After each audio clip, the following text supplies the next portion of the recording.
She was always invisible, even as she cleaned the hallways where the future walked. But that day her quiet daughter revealed a gift no one expected. And within minutes, what had been silence became courage, and that courage became a revolution. If you enjoyed this story, don't forget to subscribe to our channel and let us know what city you're watching from. Now, on with the story. The morning started just like any other. A grey sky over the big city, a crowded bus swaying down the avenues, people in a hurry getting off before their actual stop.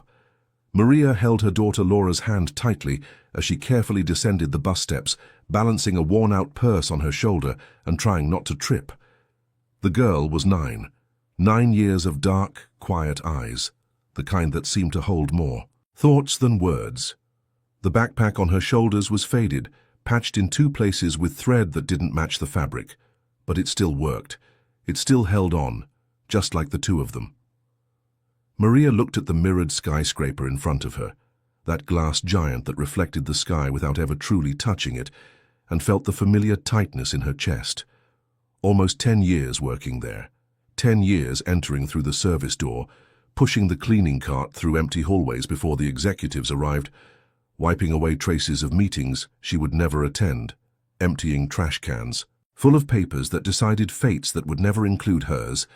She existed in that building the way walls do, necessary, ignored, invisible. But today was different. Today, Laura was with her. The school had closed for the day due to structural cracks, and Maria had no one to leave her daughter with. She tried her neighbor, who works during the day. She tried her cousin, who was out of town. She even tried calling her mother, who lived far away and could barely take care of herself. Nothing. So she made the only possible decision, the one that filled her with equal parts shame and fear. She brought Laura to work. They entered through the service entrance, as always. The narrow hallway smelled of disinfectant and stale coffee. Maria greeted the security guard with a timid nod, and he barely looked up from his phone. She went up to the locker room, changed her shirt for that navy blue uniform that was so washed out it had lost its color, and tied her hair in a tight bun. Laura sat there on the wooden bench, quiet, waiting. She didn't complain. She never complained. Maria went down to the supervisor's office, knocked twice before entering, and was already apologizing as she walked in. "Sorry to bother you, sorry for the situation, sorry for being an inconvenience." The man, Mr. Henderson, a man in his 50s, with a tired expression and slumped shoulders, listened without interrupting. When she finished, he sighed deeply, ran a hand over his face and said it was fine. The girl could stay, but on one condition. She couldn't be seen, couldn't make a sound, couldn't get in the way. Maria thanked him 3 times in a row as if she had received a miracle, and left feeling like she owed him a piece of her own dignity. She took Laura up to the 12th floor, the one that was still empty at that hour. The break room was small, with a little table against the wall, 2 old chairs, and a refrigerator that hummed softly. Maria set up one of the chairs in a corner away from the door and asked her daughter to stay there. Laura took a notebook from her backpack, opened it to a page marked with a strip of paper, and started to write. Maria looked at those small hands holding the worn-down pencil, at that brow furrowed in concentration, and felt her chest tighten again. Her daughter deserved more than this. She deserved a real desk, a school without cracks, a world that saw her as a person and not a problem. But there was no time to think about that now. Maria grabbed the cleaning cart and started her routine. 1st floor, conference rooms. She wiped down the glass tables, arranged the chairs, emptied the trash cans. 2nd floor, hallways and bathrooms. She scrubbed the scuff marks off the floor, replaced the paper towels, cleaned the mirrors.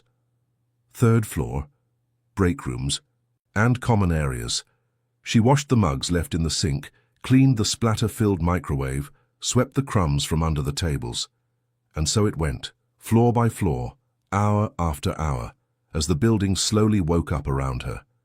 People arriving, elevators filling up, voices echoing through the halls. She remained invisible as always. Every so often she would go up to the 12th floor to check on Laura. The girl was still there, quiet, studying. Maria would bring a cookie from home, or a cup of juice she'd sneak from the break room, and Laura would smile, thank her softly, and go back to her notebook. That notebook. Maria had never paid much attention to it, thinking it was just homework, but now, looking closely, she saw something different. Words in languages she didn't recognize, lists of phrases, strange drawings that looked like letters but weren't, symbols, arrows connecting one thing to another. It was as if Laura were building a map of something Maria couldn't see. Around 10 in the morning, the mood in the building shifted. Maria noticed it right away. Assistants rushing around with folders under their arms, security guards positioning themselves by the elevators. The buzz of low, urgent voices. Something important was about to happen. She tried to stay out of the way, as always, but curiosity led her to the 15th floor, where the main conference rooms were. There were people in impeccable suits, women in high heels, men in expensive ties. And there were also people she didn't recognize. Foreigners, judging by their faces and attire. An international meeting, she concluded. The kind that decides multi-million-dollar contracts, that moves money from one side of the world to the other, that changes the destinies of entire companies. Maria pushed her cart, slowly trying not to draw attention. She passed by one of the conference rooms with the door slightly ajar and heard voices. Voices in different languages. English, maybe, or French. She couldn't tell. And there was a man translating everything into English with a firm professional voice. She stopped for a second just to listen, because there was something fascinating about it. People from different parts of the world, sitting at the same table, trying to understand each other through someone else's words. It was as if the interpreter were a bridge, a living bridge. That's when she felt a presence beside her. Laura. The girl had left the break room and was standing there, looking at the half-open door with an expression Maria had never seen before.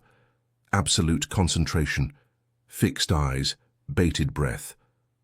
Maria motioned for her to go back, but Laura didn't move. It was as if she were hypnotized by the sound of those voices, of those words dancing between languages.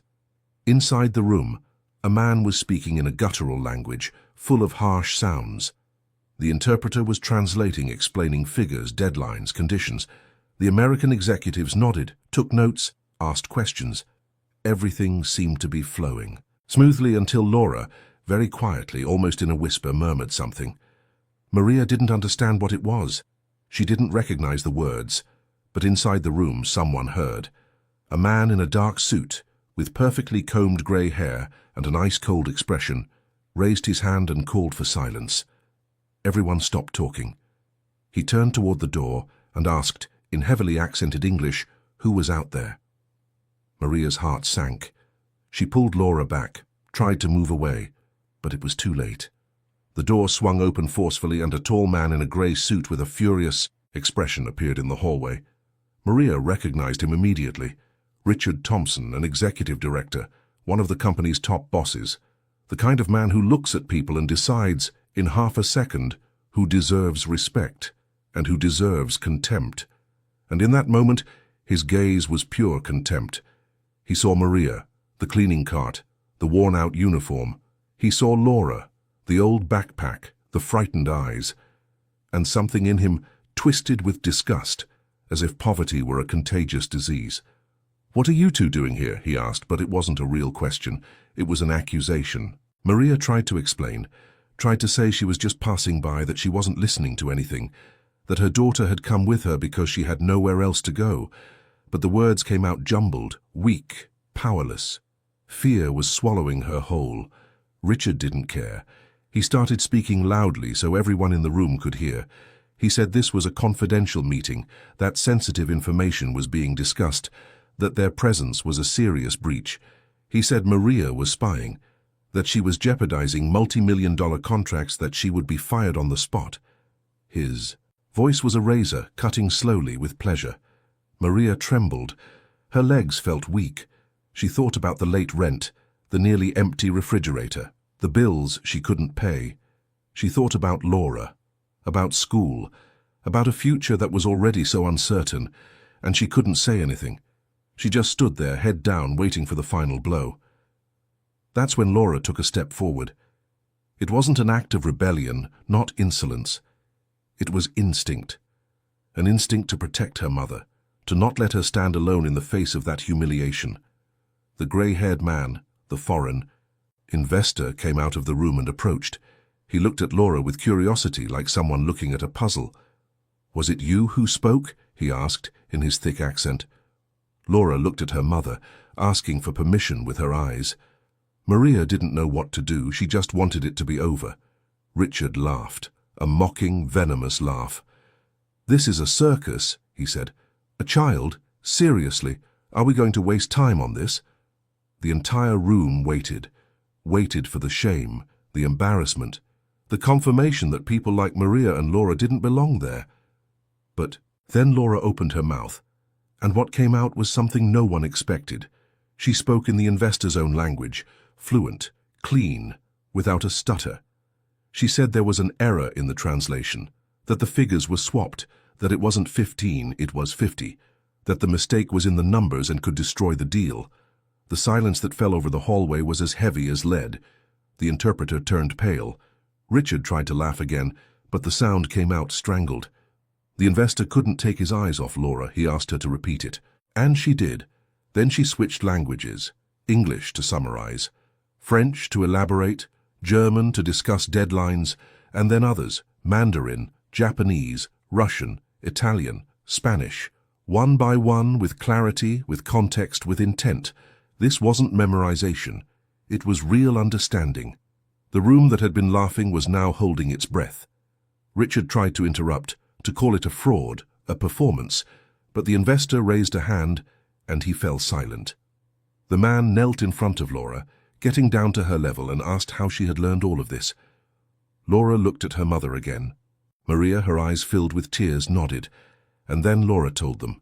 She told them she had learned on her own, that she used the free internet at the public library 15 minutes at a time because that was the limit, that she studied every day after school, repeating words, writing sentences, memorizing sounds, that she would get back in line, wait again, and study for another 15 minutes, that she had been doing this for years, without stopping, without giving up. And she told them why. She said she wanted to work for international organizations when she grew up, that she wanted to be a bridge between people who fight because they don't understand each other, that she wanted to give a voice to those no one listens to, and then she delivered the line that tore the room in two. She said she was studying so her mother wouldn't be invisible forever, because she wanted that one day someone somewhere would look at the two of them and see who they really were. Not a janitor and her daughter, but two people, two lives, two entire worlds. The investor stood there for a long time. Then he got up, went back into the room and announced that the meeting was suspended for an hour. He said in front of everyone that here, in this company, in this country, competence has no social class, that Maria had done nothing wrong, that she should get back to work, and that he wanted to speak with the mother and daughter after the meeting. Richard stood frozen, his face red with rage, but he said nothing. He couldn't say anything. Not then. Maria walked away, pulling Laura by the hand, not knowing if she had been saved or condemned. Her legs were shaking so much she could barely walk. Laura held her mother's hand tightly, trying to give her strength, trying to say without words that it was okay, that they would be okay. But inside the little girl's chest, there was fear. Fear of what would come next. Because she knew, even as a child, that she had just challenged a powerful man, and powerful men don't forgive challenges. Richard Thompson stood alone in the hallway, his fists clenched. In his mind, this couldn't be the end of it. He wouldn't let it be. He wouldn't allow a janitor and her daughter to humiliate him in front of important people. He was going to put a stop to this. He would prove it was all a lie, a setup, a scam, and he would make them both pay. He would make them regret ever daring to exist in his world. The war had begun, and Maria didn't even know it. The rest of that morning was a blur. Maria tried to go back to work, tried to focus on her tasks, but her hands were shaking so much she dropped the bottle of disinfectant twice. Laura stayed quiet in the break room, staring at her notebook without being able to read the words. They both knew something was about to happen. They could feel it in the air, in that heavy silence that comes before a storm. And then it happened. 2 hours later, Maria's phone buzzed. It was a text from Human Resources. Immediate summons. Room 305. Urgent matter. Her heart sank. She put away her cleaning cloth, took off her gloves, straightened her uniform. She walked down to the 3rd floor on wobbly legs, each step a monumental effort. She knocked on the door and heard a curt voice. Tell her to come in. The room was all glass and steel. A huge desk, leather chairs, air conditioning that chilled the soul. Sitting behind the desk was Sonia Reed, the HR manager, a middle-aged woman with a face as hard as stone and eyes that didn't blink. Next to her, Richard Thompson, and on the other side of the desk, an empty chair. For Maria. A chair that looked like a defendant's stand. Sit down, Sonia said without looking at her. Maria sat. She felt the cold leather through her uniform. Richard was looking at her with that same old contempt. But now there was something more. Satisfaction. As if he had already won before the fight even began. Sonia opened a folder, took out some papers and placed them on the desk. Maria Miller, she began in a bureaucratic tone. You've worked here for 9 years and 8 months, correct? Maria nodded. Her voice wouldn't come out. Sonia continued. During all that time, you've always been a discreet employee. No disciplinary issues, no complaints. Until today. Maria swallowed hard. What happened today was extremely serious, Sonia went on. You brought a child into the workplace without prior authorization. Worse, that child gained access to confidential information from a strategic international meeting. This could be construed as corporate espionage. The words fell like stones. Espionage. Maria tried to speak, to defend herself, but Richard cut her off. He leaned forward, resting his elbows on the table, and spoke with that venomous voice he used so well. We know it was all a setup, Maria. Nobody believes that a 9-year-old girl, a janitor's daughter, speaks all those languages. You trained her, didn't you? You used her to infiltrate, to gain an advantage, to pull some kind of scam. We don't know what your game is yet, but we'll find out. Maria felt tears burning in her eyes, but she refused to let them fall. That's not true, she said, her voice trembling. My daughter learned on her own. She studies at the library. She's smart. She deserves respect. Richard laughed. A short, sharp laugh. Respect? You want to talk about respect? You, who crashed a confidential meeting, who jeopardized a multi-million-dollar contract, who used your own daughter as a tool? You don't even deserve to be here. Sonia raised a hand, cutting him off. The decision has been made, she said. You are suspended for 1 week without pay, while we investigate the incident. If any wrongdoing is confirmed, termination for cause will be inevitable. You may go. Maria was paralyzed. A week without pay. A week with no money. Rent due. The electric bill overdue. An empty fridge. What was she going to do? How would she survive? She stumbled out of that room, her legs failing, her vision blurry.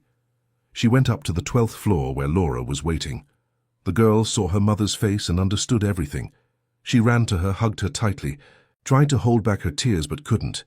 The two of them stood there, clinging to each other in the middle of that cold break room, crying softly, trying to give each other strength. What are we going to do, Mom? Laura asked, her voice choked with tears. Maria didn't know. She only knew she had to protect her daughter, that she had to find a way, that she couldn't give up. But in that moment, holding her daughter in a corner of a company that treated her like trash, she felt more tired than she had ever felt in her life. Tired of fighting, tired of being invisible, tired of not being enough. Meanwhile, on another floor of the building, the foreign investor, Victor Anderson, was sitting in the office the company had provided for him. A tall man, with light eyes and an expression that rarely betrayed emotion. He had built an empire from nothing, survived business wars, seen the best and worst of human nature. But what he had seen that morning bothered him in a way he hadn't felt in years. Anger. Anger at seeing someone crushed just for being poor. Anger at seeing talent wasted because of prejudice. Anger at seeing a man like Richard use power to humiliate those who couldn't defend themselves. He called his assistant, Marcus, an efficient young American who had worked with him for 3 years. "Marcus," Victor said, "I need you to investigate a few things for me. First, I want to know everything about that girl. Laura, that's her name. Talk to her school, the library she mentioned, neighbors, teachers. I want proof that what she said is true. Second, investigate Richard Thompson. Contracts he's approved, suppliers he's chosen, everything. If there's something dirty, I want to know." Marcus nodded and left. Victor was left alone in the office, looking out the window at the city below. He knew what it was like to be judged by your origins. He had grown up poor on the outskirts of Copenhagen, the son of immigrants, speaking Danish with a foreign accent. He had been rejected, humiliated, underestimated, until someone gave him a chance, a single chance, and he didn't waste it. Now, decades later, he could do the same for someone else. He could be the chance someone needed. Marcus worked quickly. By the next day he had information. He went to the public school where Laura studied, an old building with peeling paint and scratched-up desks. He spoke with the principal, with teachers, with classmates. They all said the same thing. Laura was different. Quiet, polite, studious. Always high grades, exemplary behavior. And there was something else. Her English teacher showed him old notebooks Laura had left behind in the classroom. Notebooks filled with vocabulary in different languages, verb conjugations, sentences translated by hand. This wasn't the work of a normal child. It was the dedication of someone with a purpose. Next, Marcus went to the municipal library, an old building in the city centre. The librarian, Ms. Clara, a woman with white hair and a kind smile, remembered Laura well. "That girl is a blessing," she said, her eyes shining. "She comes here every day, without fail. Stands in line for the computer, waiting her turn with a patience I've never seen in a child. She uses her 15 minutes to study, then goes right back to the end of the line. I've lost count of how many times she's done that. And you know what impresses me most? She always says thank you, always says good morning, always puts the books back where they belong. She has better manners than most adults around here." Marcus took notes on everything. He asked to see the computer usage logs. There it was, day after day, week after week, year after year. Laura Miller, 15 minutes of access, language learning websites, online dictionaries, educational videos, a digital trail of pure dedication. Marcus photographed the logs, thanked her, and left. On his way back, he decided to drive through the neighborhood where Maria and Laura lived. It was a community of simple houses, some brick, some wood-sided, with unpaved streets and power, lines crisscrossing the sky like spiderwebs. He parked his car and got out, drawing stares from everyone. A nice suit, an imported car. In that place, it was like an alien had landed. But he didn't care. He asked for Laura, and a boy of about 10 pointed to a tree in the middle of a small park. There she was, sitting in the shade with pieces of cardboard spread on the ground, teaching English to a group of 4 kids. The words were written with a regular pen, the letters crooked but legible. Dog, cat, house, tree. The children repeated, after her, laughing, stumbling over the pronunciation, and Laura corrected them patiently, showing them how to move their mouths, how the sound should come out. Marcus stood there, hidden behind a telephone pole, watching. That girl didn't keep her knowledge to herself. She shared it, like someone sharing bread. He returned to the building and gave everything to Victor. A full report, photos, testimonies, logs. Victor read every word in silence. When he finished, he closed the folder and stared at the wall for a long time. Then he said just one thing: "I want to speak with them. Mother and daughter. Tomorrow in my office, and I don't want Richard to know." The next day, Maria got a call, an unknown number. She almost didn't answer, thinking it was a debt collector, but something made her accept. It was Marcus. He introduced himself, explained who he was, and extended the invitation. "Mr. Anderson would like to speak with you and your daughter. Tomorrow at 10 a.m. It's important." Maria didn't understand. Why? What did he want? Marcus didn't give details. He just said it was an opportunity, and hung up. Maria spent the night sleepless. Was it to humiliate them again? To sue them? To force a confession for something that didn't exist? She didn't know, but she couldn't refuse. Deep down, a small, almost extinguished part of her still had hope. Hope that the world wasn't just cruelty, that someone somewhere could see what she saw when she looked at Laura. Potential, a future, a light.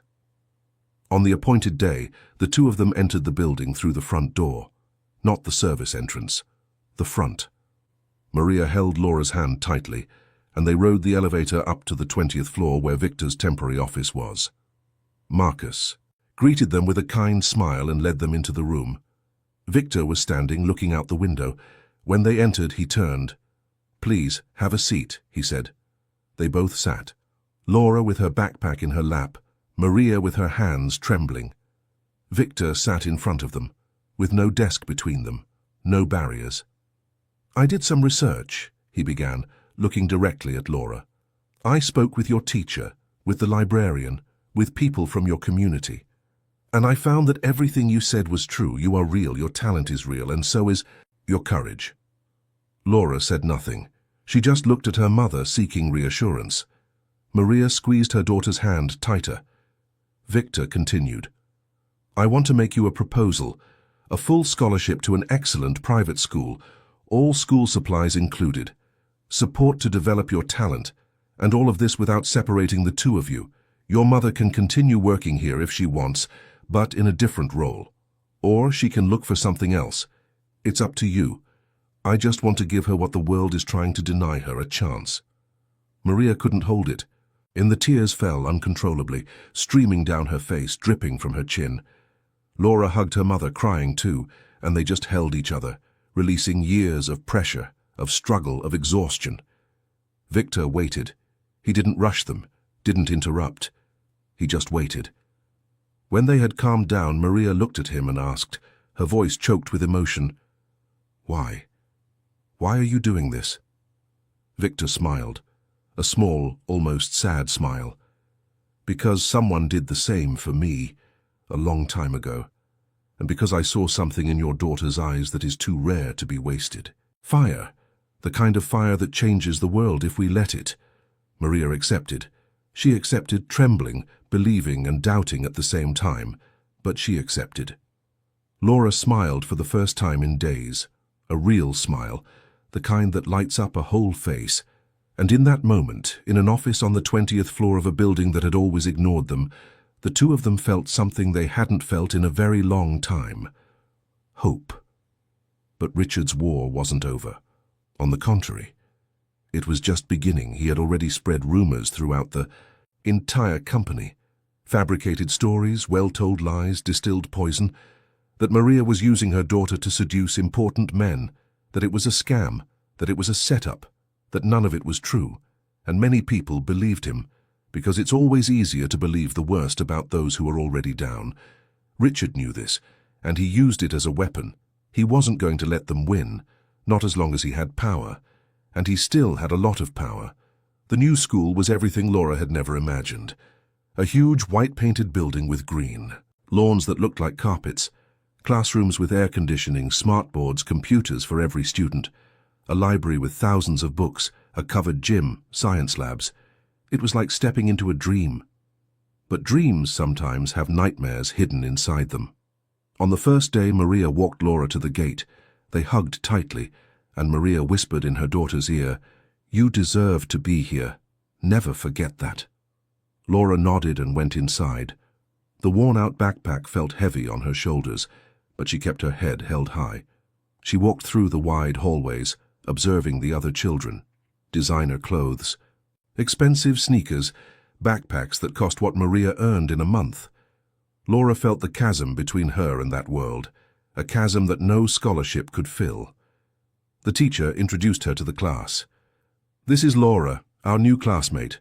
Let's give her a warm welcome." Polite applause, plastic smiles. Laura sat at the desk she was assigned, took her pencil case out of her backpack, and tried to focus on the lesson. But she felt the stares that judged, that measured, that weighed. During recess, she stood alone in a corner of the playground. No one approached her. No one offered a conversation. She was a foreign body in that perfect organism, and foreign bodies are always rejected.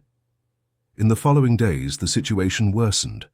The children, sons and daughters of executives, doctors and lawyers began to repeat what they heard at home. Distorted stories about the janitor who used her daughter to trick important people, about the girl who pretended to know languages, about the scam that almost worked. Richard had done his groundwork. He had planted the seeds of prejudice, and they were sprouting. Laura, sitting alone at lunch, heard the whispers. Look at her clothes. They must be hand-me-downs. I bet she doesn't even shower. They say her mum cleans toilets. Gross. The words were little knives, cutting slowly, accumulating wounds. Laura ate the sandwich her mother had made, simple bread and butter, and pretended not to hear. But she heard every word, every laugh, every look of contempt. One day, during English class, the teacher asked Laura to read a text aloud.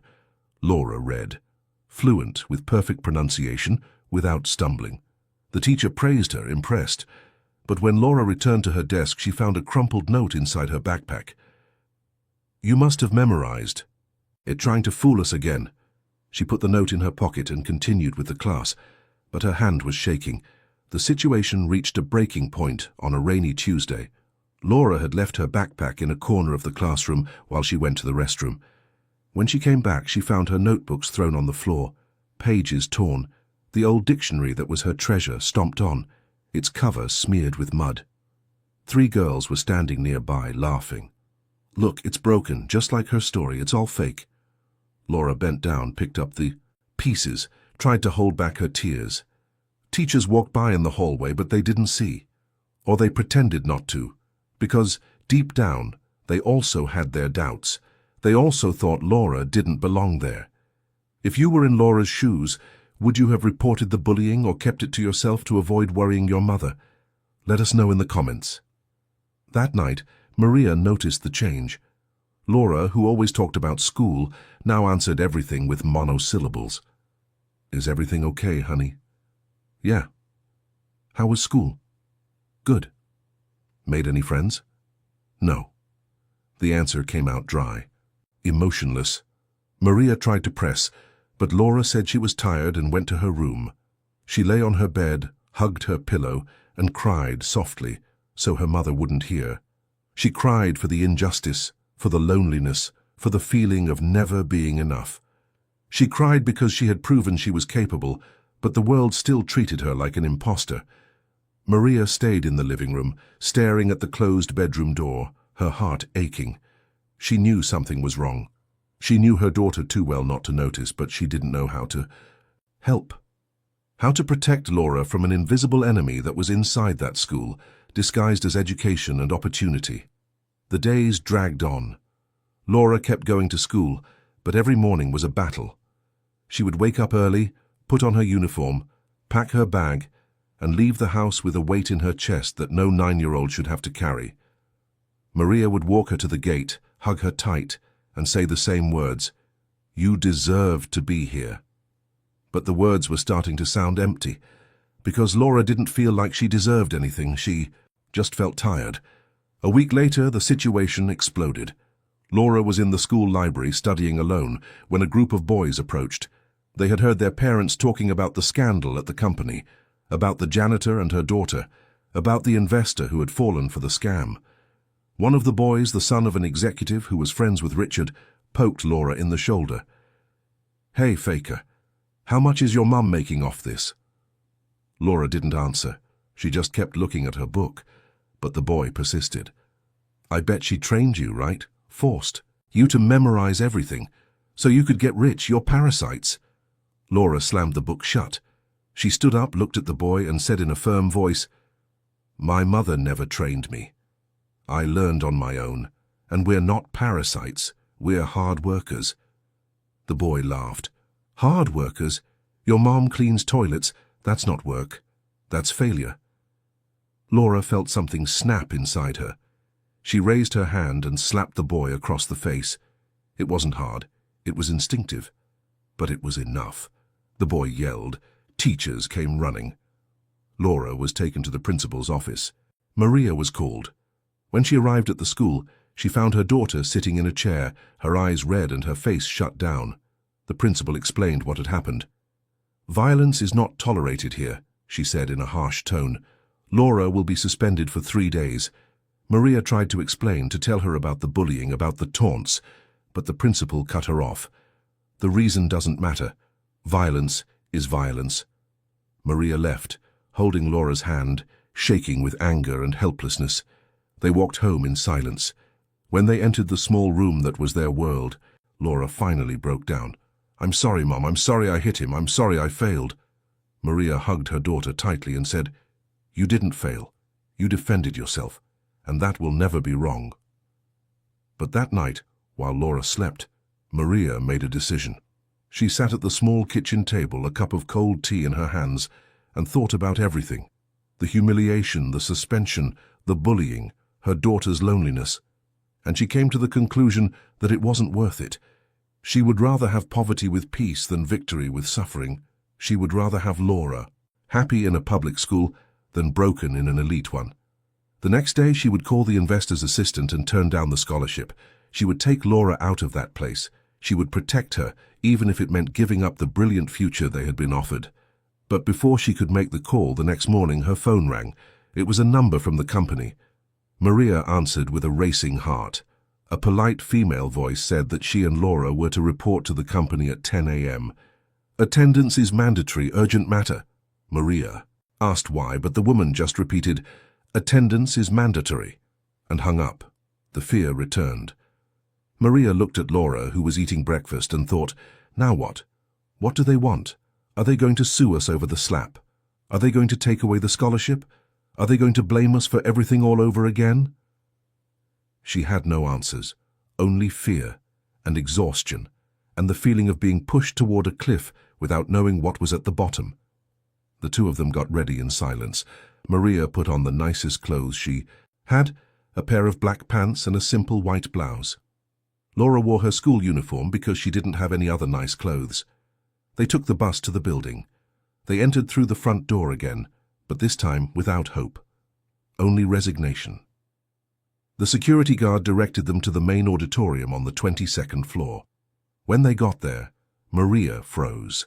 The auditorium was packed. Executives, managers, international delegations, people in suits, important people, people who decided big things. And at the center of it all, on the stage, was Victor Anderson. He saw them enter and motioned for them to come closer. Maria held Laura's hand and walked down the center aisle, feeling the weight of all those eyes on them. They sat in the chairs Marcus pointed to, in the front row. Laura was trembling. So was Maria. What was happening? Why so many people? Why all the drama? Victor stepped up to the microphone and began to speak. "Ladies and gentlemen, we have a problem. The final meeting to close the international contract is in 1 hour. Our official interpreter is not here. He had an emergency and couldn't make it. We need someone to fill in. Someone who speaks multiple languages fluently. Someone reliable." A murmur went through the auditorium. Richard, sitting in one of the middle rows, stood up. "We can postpone the meeting," he suggested, his voice tense. "We can't risk a contract of this size with improvisation." Victor looked at him with those cold eyes. "Improvisation? Interesting that you use that word. An hour ago, you were calling this girl a fraud. Now you're saying she's not capable. Which version is the truth, Richard?" The auditorium fell silent. Richard turned pale. He tried to answer, but the words wouldn't come. Victor continued. "I believe in giving real opportunities, in testing competence without prejudice, and for that reason I am inviting Laura to be our interpreter today. If she accepts, of course." All eyes turned to the girl. Laura looked at her mother, her own eyes wide with fear. Maria held her daughter's face in her hands and said, her voice choked with emotion, "You can do this, my love. I know you can. And I'm right here. I'll always be right here." Laura took a deep breath. She looked at Victor. She looked at the auditorium full of people doubting her. And then, in a trembling but firm voice, she said, "I accept." The auditorium erupted in murmurs. Richard tried to protest, but Victor raised a hand and silenced him. The meeting begins in 30 minutes. Laura will have access to the documents now to prepare, and then we will see once and for all if competence has a social class or not.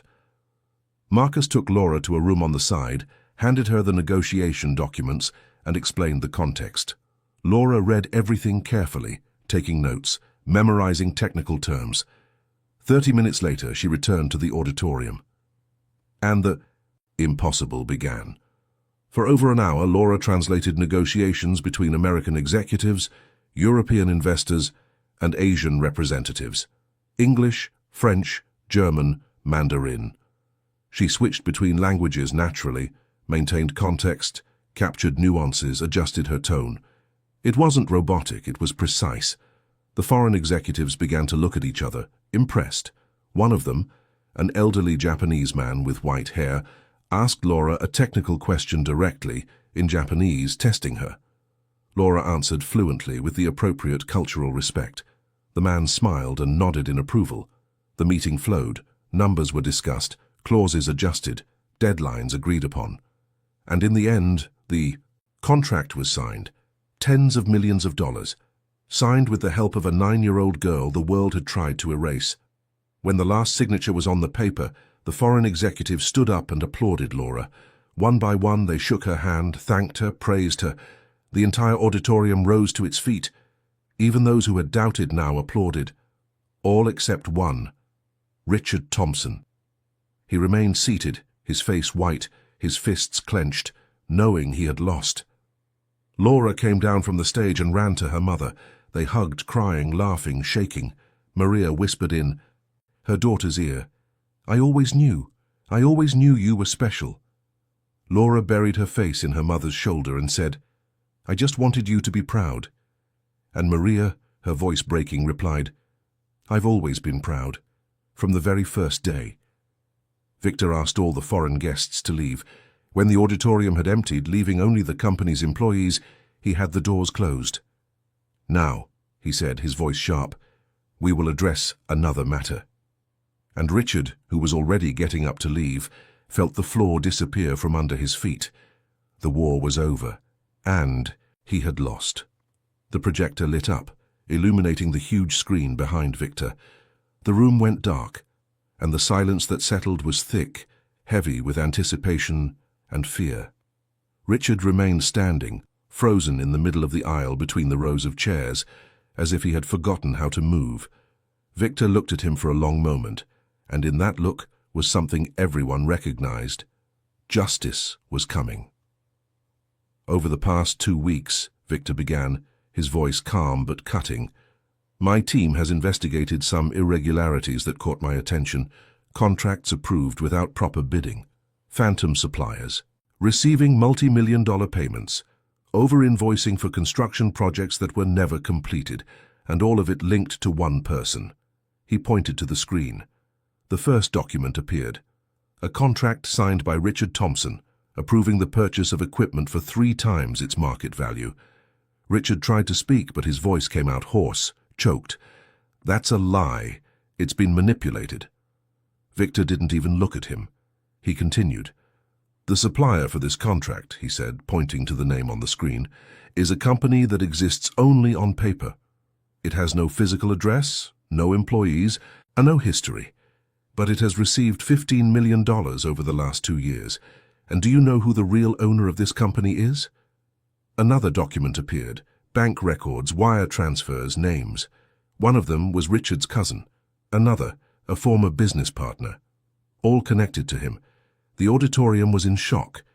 Executives who had once laughed and agreed with Richard now looked at him with disgust and suspicion. Victor continued, exposing document after document. Fraudulent contracts, embezzled funds, approvals that bypassed all protocols. And at the center of it all, Richard Thompson and Sonia Reed, the HR manager, working together to profit at the company's expense. Sonia, who was sitting 3 rows back, tried to get up and leave, but security guards blocked the exit. She stood there, pale, trembling. Victor showed the text messages exchanged between her and Richard, conversations about how to hide their schemes, how to silence anyone who got suspicious, how to use their power to crush any threat. And there was more. Messages about Maria and Laura, plans to defame them, to spread lies, to destroy their reputations before anyone could believe the girl's story. "Look at what was said here," Victor read aloud, pointing to a message on the screen. "If we let this janitor and her kid win, it sets a precedent. Others will want to move up too. We have to shut this down now. We have to make them look like scammers, like they set the whole thing up. No one can believe them." Victor stopped reading and looked directly at Richard. "You weren't afraid of a scam. You were afraid of the truth. Afraid that a poor girl could be more competent than you. Afraid the world would find out that social class doesn't define value." Richard tried to defend himself. He started talking fast, uncontrollably, making excuses, blaming others, trying to downplay it. But every word that came out of his mouth only made things worse. Victor waited for him to finish. Then, with that terrifying calm, he said, "Richard Thompson, you are fired for cause, effective immediately. Criminal charges will be filed against you and Sonia Reed. The authorities have already been notified. Security, please escort these two people out of the building." Richard was paralyzed. He looked around, searching for support, for someone to say this was an overreaction, that he didn't deserve this. But no one spoke. No one stood up for him, because they all knew. They had all seen the proof, and many deep down were relieved that someone finally had the courage to do what was right. Security guards approached. Richard was escorted out, stumbling, his face red with rage and humiliation. Sonia followed, crying, trying to hide her face with her hands. When the doors closed, Victor turned to the rest of the auditorium. "Now," he said, his voice softer, "let's talk about change. This company has tolerated prejudice, abuse of power, and corruption for far too long. That ends today. From now on, competence will be the only criterion that matters. I don't care where you come from, how much money your parents have, or what your last name is. I care about what you can do. And anyone who disagrees with that can leave now." No one moved. No one left. Victor looked at Maria, who was sitting in the front row with Laura beside her. "Maria Miller," he said, "for 9 years, you have cleaned this building with dedication, without complaint, without asking for recognition. But I saw something in you that many did not. Persistence, dignity, love for your daughter. And for that, starting today, you will no longer be on the cleaning staff. You will lead this company's general services team with a proper salary, full benefits, and the respect you should have always received." Maria couldn't believe it. She looked at Victor, then at Laura, then back at him. "Are you serious?" was all she could manage to ask. Victor smiled. "Completely serious. You've proven you deserve it. And your daughter has proven that talent doesn't have a zip code. You both deserve to be seen, and now you will be." The auditorium applauded. It wasn't the polite, fake applause from before. It was real applause from people who had witnessed something rare. Justice happening in real time. Laura hugged her mother so tightly she almost knocked her out of the chair. They cried again, but this time they weren't tears of pain. They were tears of relief, of victory, of finally being able to breathe without fear. Maria whispered in her daughter's ear, "We did it, my love. We did it." And Laura, her voice choked with emotion, replied, "No, Mom, you did it. You were always the strong one. I just learned from you." In the days that followed, their lives changed. Maria started her new position, and though it was scary at first, she discovered she had a talent for leadership. She knew every corner of that building, knew every member of the cleaning staff, knew what needed to be improved. And for the first time, she had the power to make those improvements. She raised wages, improved working conditions, created training programs. The team that was once invisible was now valued. And it was all because someone had finally given Maria the chance to show what she was capable of. Laura went back to the private school, but this time it was different. Victor had spoken personally with the principal, making it clear that bullying would not be tolerated. Some students still kept their distance, still looked at her with suspicion, but others began to approach her. A girl named Beatrice, the daughter of a businessman who had silently watched everything Laura went through, finally found the courage to apologize. "I was a coward," she said, her voice trembling. "I saw what they did to you and I did nothing. I'm sorry." Laura looked at her for a long moment. Then, with a small but sincere smile, she said, "It's okay, but now you can do things differently. You can help when you see someone else suffering. Because staying silent is also a choice." Beatrice nodded, and from that day on, she became Laura's friend. It wasn't an easy friendship because they came from different worlds, but it was real, and gradually other children joined them. Laura went from being a lonely target to a symbol, not of a miracle, as some tried to paint it, but of opportunity, of what happens when talent finds the chance it deserved, all along. Months passed. Victor created a scholarship program for low-income children in partnership with public schools and libraries. The program was called Bridges because the idea was to build bridges between worlds that had always been separate. Laura was chosen as its ambassador. On a rainy Saturday, she stood on the stage of an auditorium filled with students, teachers, and parents and told the story of the 15 minutes of internet. She told them about the line at the library, about the crumpled notebook, about the dream that seemed too big for a small room. And then she delivered. The line that was etched into the memory of everyone there. Talent exists everywhere, in the projects, in the inner cities, in the places no one looks, but opportunity doesn't, and that's what needs to change. I'm not special because I speak languages. I'm lucky because I had the chance to learn, and that luck should be everyone's right. The audience rose to its feet and applauded for 5 straight minutes. Maria, sitting in the front row, was crying so hard she could barely see her daughter on stage. But they weren't tears of sadness. They were tears of pride, of seeing her daughter being seen, being heard, being respected. The years went by. Laura continued to study, expanding her languages, learning about cultures, about diplomacy, about how to be a bridge between people who don't understand each other. She traveled, saw places she had only seen on maps, spoke at international conferences. But she always came back. She came back to the library where it all began, to teach other children. She came back to her community, to that tree where she taught classes with pieces of cardboard, because she knew that the great turning point in her life wasn't speaking languages. It was refusing the destiny of invisibility they had tried to impose on her. Maria grew professionally, but she never lost the steady hands of someone who had been through the worst.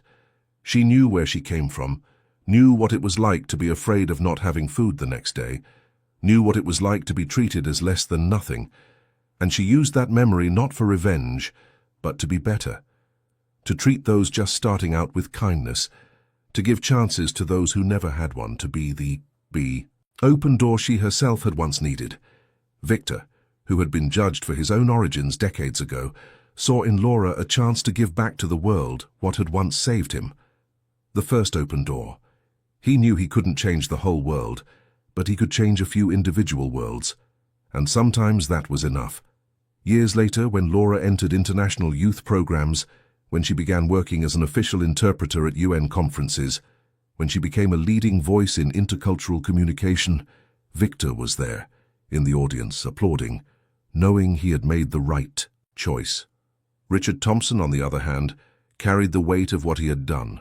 Far from power, far from the spotlight, he lived in a small town in the Midwest, working a regular job, being a regular person. There was no cinematic punishment, no decades in prison, but he lost everything that mattered to him: reputation, respect, power, and most importantly, he lost the chance to have been part of something beautiful. Some nights he would wake up in a cold sweat, remembering Laura's eyes in that hallway, the eyes of a 9-year-old girl who had more courage than he would ever have. And that memory hurt more than any lawsuit. The story of Maria and Laura spread, not as a legend but as a reality. It became an example in schools, a topic for essays, an inspiration for other mothers who clean floors and other children who study in secret. Because the message was simple and powerful: you don't ask for dignity, you earn it.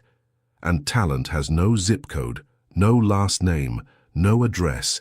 It has will, it has persistence, it has fire.